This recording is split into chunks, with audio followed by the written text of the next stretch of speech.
Good day. So meron tayong i-share ngayon itong relay tester na bagong dating. So ang gagawin natin dito para maglagay tayo ng diode para may protection siya. Kahit mapagbaliktad to, hindi siya masisira. So napaka-sensitive pa man din yung pyesa dito sa loob. So ang gagawin natin, maglalagay tayo ng diode para sa ganun kahit mapagbaliktad to, walang masira. Okay? So walang protection to. Yan. Isa pang ginawa namin dito is naglagay ng shrinkable bawat para sa ganun di luluwag. Okay. So walang protection pag nagkamali yung technician. Wala siyang protection. So ang gagawin natin, maglagay tayo. So hindi ko na anuhin dito para kasi pag yung dito maglalagay pa tayo ng shrinkable. Dito na lang. Okay. Yan. So sa positive, asan yung mas malaki? Sinuli mo?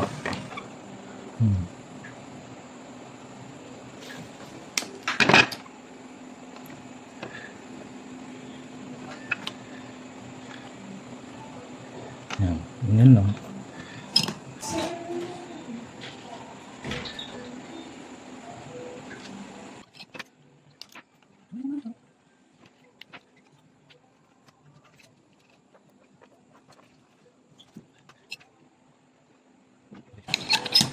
Kasi mahirap yung magkabaliktad.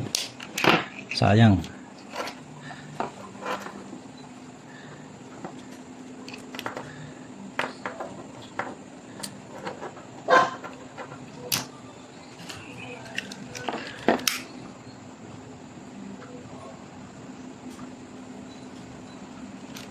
Okay.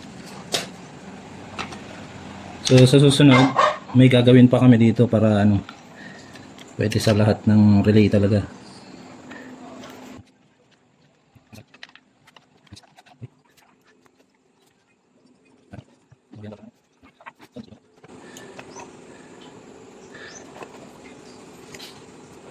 Yun, okay. So pag binagliktad natin yan, halimbawa nakapagbaliktad, yan. So balik natin. Okay, so buo siya. So ito pa, yung ganitong boss na ito shorted to ito tsaka ito. So ang ginagawa ko para gumana dyan, ganyan siya. So ito yung gagawin natin sa susunod. Yan. Yan, okay siya. Okay. So tatanggalin natin. So tinanggal ko. Yan. Wala na yan. Okay. So kahit nabuo ito, ang nangyari, bad siya. Okay. So ito kasi ang nangyari. Ipakita mo dito. Itong relay kasi na to, talagang magkadikit to. Yan. Ito. Dito. Yan, magkadikit talaga yan kahit wala pang supply. Okay. So talagang ganito yung design niya. Kaya pag yung ganyan ang design niya, karamihan pa man din sa mga nabibili sa Pilipinas, ganito yung relay. Kaya pag yung ilalagay mo dyan, kala mo sira na. Ganyan na lang gagawin. Ayan. Okay.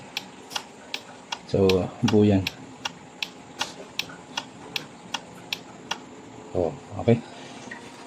So ang gagawin ko sa susunod, maglalagay ako ng isang switch dito para pag yung ganito ang design niya na boss, yung ganitong klase, may pipindutin lang tayo dito para hindi mo na kailangan ng ganyan. Okay? So susunod mo lang yun.